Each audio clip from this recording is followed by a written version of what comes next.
My name is Jenny Brower. I work for the Forest Service, and I'll be your presenter for the slideshow. It's incredibly informal. I wore my prairie dress, not my evening gown today, and I left the stilettos at home. So if you guys have any questions while we're going through the slideshow, please feel free to interrupt. Most of the pictures that you'll see in the slideshow are from the late 1800s, early 1900s. So if you want to stop and look at the slide for a little bit longer, just say, hey Jenny, hold up.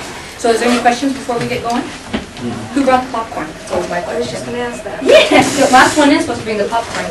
Oh shoot, I think it was me. Never mind. All right, we'll get on. And I'm going to leave the door just slightly open. It won't have as good a picture, but at least be able to get a little breeze through here. And it does get warm, so if you get really toasty and need to leave, you won't offend me too much. Oh, that's it.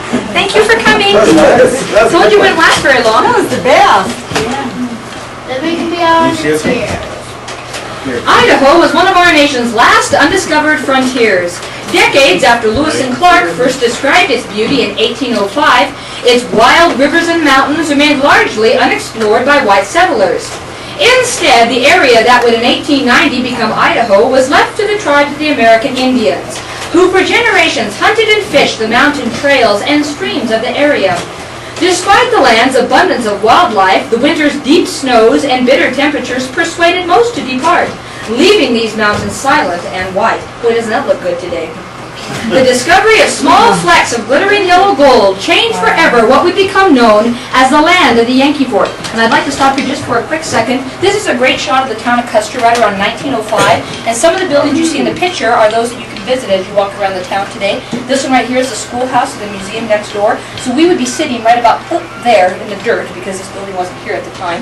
This one right here is the saloon or the gift shop across the street. The McKinsey House where they're doing all of the sewing things today. There's the General Custer Mill on the upper end of town. The Pfeiffer House where they're doing the soap making and butter is up in this area. And there's the Rock House up on the hill. So from this picture you can see all that's left of the town site. It's just this very small upper portion of the town. This of course is all gone today. Where is Boot Hill? Boot Hill is down by Bonanza. You have to go all the way through Bonanza. That's where the main cemetery is at. It's down in Bonanza. There's a small cemetery as you go farther up the canyon that's called the Custer 7. And when the cemetery down in Bonanza got too full of snow, or if the snow blocked the roads, they would use the one up above Custer. And the grave marker that you see in front of the schoolhouse, it says H. Sprague died over drunk. He's buried up there. Up in town. So you get when you have 5 saloons. Died of drunk. Treasure discovered. The first prospectors appeared in the 1860s and began exploring this tributary of the Salmon River. Finding little success, the group departed, leaving the stream they called the Yankee Fork and an undetected wealth of gold.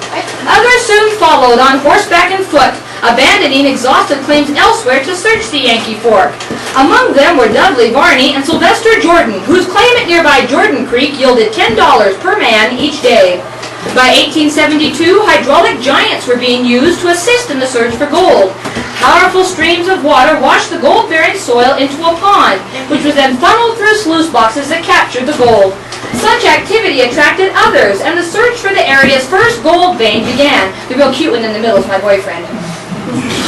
In 1875, while prospecting on Jordan Creek, Bill Norton located a piece of gold-bearing quartz ore, prompting a search for its source in the nearby hills. Soon, a rich vein of exposed ore was discovered, which later came to be known as the Charles Dickens Mine. Removing the ore by day and crushing it at night, Norton and his partner recovered $11,000 in gold in just the first 30 days. News of the strike spread quickly, and a steady stream of men filtered in, living in tents and cooking over open fires. The rush to the Yankee Fork was on. In 1876, prospectors searching a nearby hillside located a rich vein of ore exposed by snowslides. In honor of the recently slain General George Armstrong Custer, the discovery was named the General Custer Mine.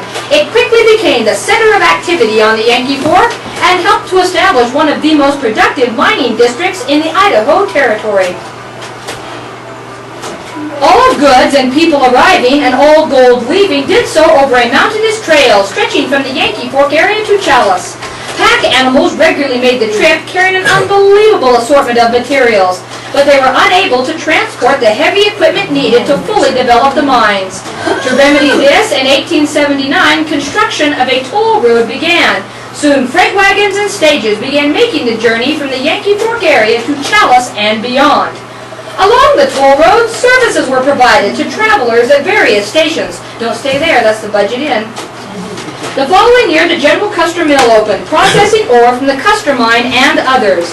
The mill crushed 900 tons of ore each month, and in its first year produced $1 million in gold and silver bullion. And what was your name, sir? John? John, if you're looking to get me a birthday present, one of those little gold bars that's stacked there would be lovely. That one, I think, there's got my name on it. So about March, expect one in the mail? Okay, on your way. I want one. No. In response to the abundance of mining activity, two towns flourished on the Yankee Fork. The first was Bonanza, which served the mines of Jordan Creek and Mount Estes, and was the transportation hub of the Yankee Fork, with pack trails connecting Stanley, Ketchum, Loon Creek, and Chalice. Little remains of Bonanza today, but it once stood as a progressive frontier community, with an underground water system and a tree-lined main street. At its peak, Bonanza boasted 9 saloons, 3 hotels, a variety of stores, a tin shop, post office, lawyers, doctors, a watchmaker, and a newspaper that added to the prosperity. Devastating fires and the movement of mining activity elsewhere brought about the eventual demise of Bonanza. Bonanza's sister city and the Yankee Fork's most famous town was Custer, founded in 1879, home to 600 people and possessing over 100 buildings. Custer stretched a half a mile from the General Custer Mill to Chinatown, down front, knock it off. Stores and houses faced a narrow main street, and there was a boardwalk along one side. Restaurants, boarding houses, general stores, and blacksmith shops were present, as were, of course, saloons, where men often gathered for drinking and gambling. In time, more women and children arrived, and Custer became more family-oriented. Can you folks see what's written on the side of the wagon? Studebaker. Studebaker, that's one of the earlier models. This one's a convertible. Only 2 horsepower, though. Talent plays, picnics, and melodramas became the preferred social activities. Custer residents often enjoyed outdoor activities with the citizens of Bonanza. The open meadows of Bonanza provided space for a horse racing track, croquet field, and baseball diamond. Life in Custer was not without its hardships, particularly during the winter months, when snows were deep, which was often snow skis or snowshoes were the only way to get around. Steps were dug from the bottom of cabin doors to the top of the snow where the skis were left. Each winter also created the possibility of dangerous snow slides. Steep hillsides made bare from years of timber harvesting often sent avalanches crashing into the valley during February and March. Many slides were harmless and only meant additional digging and shoveling of snow. Less fortunate, however, were Olga, Josephine, and Annie Johnson, who were killed when their cabin was swept away by rushing snow. Their graves are found on the hillside behind the schoolhouse. 3 schools were built on the Yankee Fork, with the first at Jordan Creek and the second school at Puzzler's Gulch. The third was built in 1901 and still stands in Custer today. A short distance away is Custer's only stone house, which was owned by Miss Lou Treelor. Near the flagpole stood the Custer Post Office and stage stop where passengers boarded for their 8-hour ride over the 35-mile toll road to Chalice. For 30 years, Custer experienced peaks and valleys, but remained vibrant until the closure of the General Custer Mill in 1904. 5 years later, many of its businesses had closed, and the town's miners, woodcutters, freighters, and merchants left for more prosperous areas. Custer faded from the pages of Idaho's newspapers and into its history books. And that concludes our slideshow. Ooh, and